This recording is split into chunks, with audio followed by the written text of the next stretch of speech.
Video games, a means that was once simply used to entertain children, or perhaps pass the time on a rainy day, has since transformed into the foundation of countless childhoods, and has become an important part in both tech and human history. Welcome to a moment in gaming history.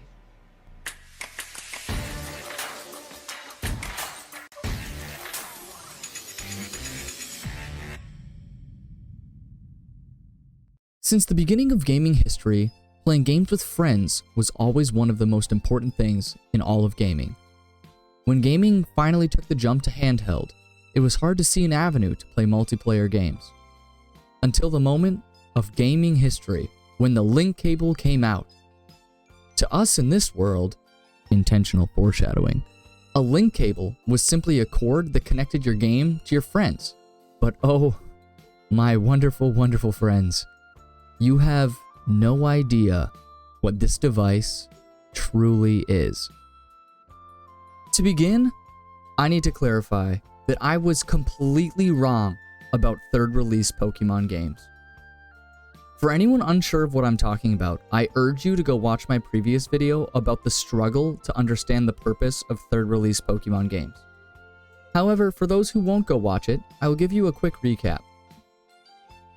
I claimed that third release Pokemon games, Pokemon Yellow, Crystal, Emerald, and Platinum, all struggle to be explained inside of the Pokemon universe.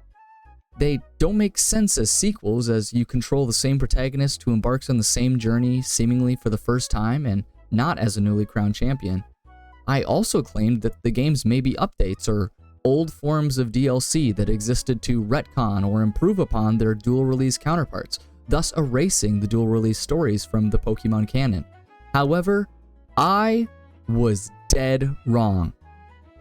You see, I was also disappointed by my last video. It would be depressing to consider any Gen 1 through 4 dual release title as non-canon. It also doesn't make any sense. Remember what I said about Mareep last video? What? So the original games don't matter? The ultimate retcon? What was the point of playing those games? A beta to hold us over until the main course could arrive? What about Mareep? You can't catch Mareep in Crystal, but you can in Gold. Confirmed Mareep doesn't live in Johto. Make it canon! Mareep does not exist in canon Johto. Mareep does not exist in the universe that is Pokemon Crystal, yet Mareep can be traded to that game. If Mareep isn't part of the canon Johto wildlife, then how can Mareep exist in the canon Johto Pokedex, the Pokemon Crystal Pokedex that is? You see, these Pokedexes were created by some of the greatest professors of their respective regions. Why would they include a Pokemon that doesn't exist or can't be found in their region? You see, plenty of examples of this can be found throughout all of Pokemon, such as the exclusivity of Stunky or Krogunk, depending on which version of Diamond and Pearl that you buy. Yet both games feature both Pokemon in their regional Pokedex. How could this be? Now, before I continue, I want to say that I found the answer to this while watching a video from the Game Theorists. While of course their channel is obviously huge, this video is about 9 years old, so I will give you a quick summary, but I highly encourage you to go watch it as well. I'll put a link to it in the video description below. To summarize in this video, we learned that the Delta episode of Omega Ruby and Alpha Sapphire, there's an asteroid hurtling towards Earth. Thankfully, the scientists at Moss Deep Space Center have created rift technology that can open a rift or wormhole to have the asteroid fly through and end up being a problem for that other respective universe. We then end up getting a moral dilemma on whether or not it is just to save our planet by endangering another and yada yada yada, but the most jarring part of this information is what the name of the rift technology is. The device used to create rifts is known as, drumroll please,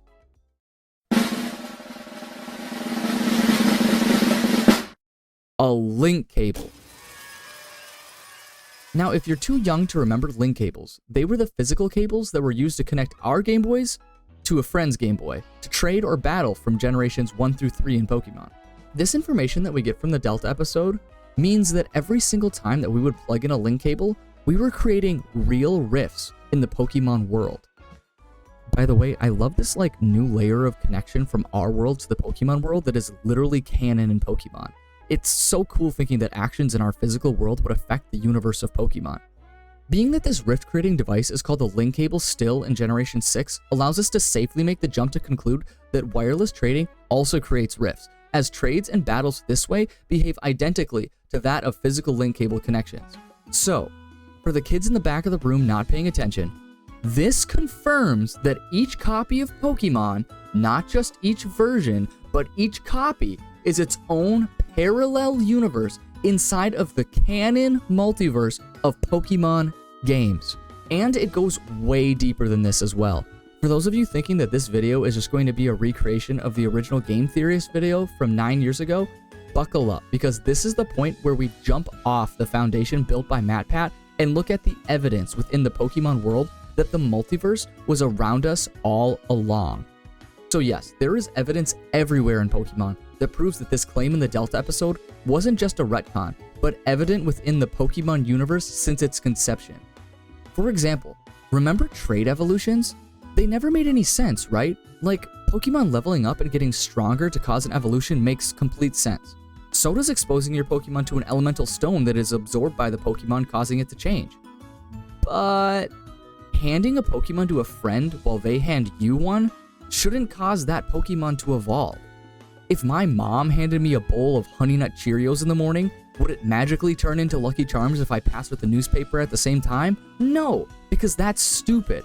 However, if trading Pokemon from one game to another exposes that Pokemon to some sort of otherworldly force / matter / whatever else these Pokemon are experiencing while traveling from one universe to another, makes total sense how the genetic makeup of that Pokemon could be altered. It is sort of like the opposite of a retcon, this claim, as it's actually explaining things from previous games rather than tearing them out of the canon. The largest piece of evidence for the multiverse is the Pokédex itself. You see, as stated before, the Pokédex was created by Pokemon professors as they try to create a local regional Pokédex to give to new trainers to keep them safe as they go on their journeys. Professors also create the National Pokédex, which include each and every Pokemon that they know of existing. Sidebar, I know what you're thinking, why have a regional Pokédex and not just give the National Pokédex right away? I think it's due to the professors wanting to give each new trainer information about the most common Pokemon that they will encounter on their journey, which would of course be Pokemon that fall within their region. The less Pokemon included means the less amount of information a trainer must flip through in dangerous times. One wouldn't have time to flip through over 1,000 Pokemon entries when you're being chased by an Ursaring. So, now that we've defined the Pokédex's purpose, we now need to explain some oddities. Why would Stunky be included in a Sinnoh Pokédex if the versional universe that the professor is in is a Pearl universe?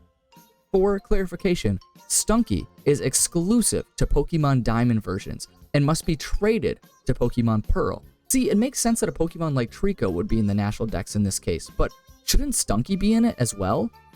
I mean, both Trico and Stunky are not found within the Pokemon Pearl Sinnoh region. So, why is one included in the Sinnoh Dex and one not? To explain this, I think we need to go back to these rifts created by link cables. I think that there is clearly different types of rifts or link cables depending on what type of real-world connection is made. More specifically, I think that there are 3. The first is the simple two-way rift. This takes place between any 2 games from the same generation. The best way to picture this rift would be to envision it similarly to the New York to Ireland portal art project in the real world. Unlike the art project, Pokemon would actually be able to safely and easily travel between this portal, and humans and Pokemon could see through to the other side. The second type is the one-way incoming rift. This takes place between any game that can connect to the previous generation. We will stick with our Pokemon Pearl example here, and a one-way incoming rift would be produced if any GBA Pokemon game was inserted into the GBA slot of the DS. I like to think of this type of rift like the Hoopa rings found in the ORAS postgame. Pokemon can come through, but no Pokemon can enter them. Once a Pokemon arrives, it cannot return. The last type of rift is the one-way departing rift.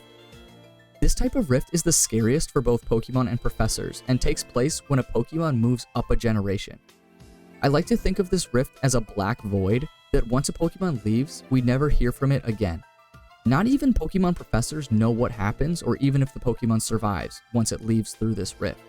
With these types of rifts defined, we can identify that Stunky, which are abundantly found in Pokemon Diamond, can easily travel through the two-way rifts to Pokemon Pearl universes. The ease and simplicity of Pokemon travel through these type of rifts makes Stunky abundantly found in Pokemon Pearl universe, just not found in the wild. This would make adding Stunky to the Pokemon Pearl regional dex an easy decision for Pokemon professors, as Stunky would now be abundantly found in the Sinnoh region due to trainers, or even possibly in the wild due to trainers releasing Stunky. As for a Pokemon like Trico, we cannot see many Trico through two-way portals in Pokemon Pearl, making the main way that Tricos enter this version of Sinnoh being from the one-way incoming rifts. Due to the nature of these rifts being much less commonly used, Pokemon like Trico are so rare that professors do not need to include them in the regional dex and can instead list them in the national dex, as the professor knows of this Pokemon's existence but isn't common enough to feel necessary to teach every trainer about. Lastly, this also explains why a Pokemon like Tepig isn't in the national dex of Pokemon Pearl. Professors cannot see through the one-way departing rifts, so there is not a way to study Tepig. Thus, Tepig is not in either dex. So to absolutely destroy my point from last video, no. Third release Pokemon games are not simply updates to their original releases, but instead completely different universes within an interconnected multiverse. Some universes have Reshiram at the top of Dragon Spiral Tower, while others have Zekrom. This makes more sense even in our real world, as minor differences are common when studying the multiverse. Thus, this also completely explains the minor difference in similar Pokemon games. Last week, I complained about paying full price for games that were almost identical. However, Pokemon instead was strengthening their world by creating a stronger multiverse that actually makes sense. The fact that all of these universes are connected because our actions in this real world are creating rifts in the Pokemon world creates so much deep, creative world building that just gets me so excited to play more Pokemon. So next time that you boot up your Pokemon game, just remember that you can influence this world way more than just moving an avatar around. So remember, the next time that you use a link cable or connect wirelessly to another game, you are creating a rift that connects your universe to that universe in the ever-expansive Pokemon Multiverse. Thank you so much for wondering, my wonderful friends, and see you next time.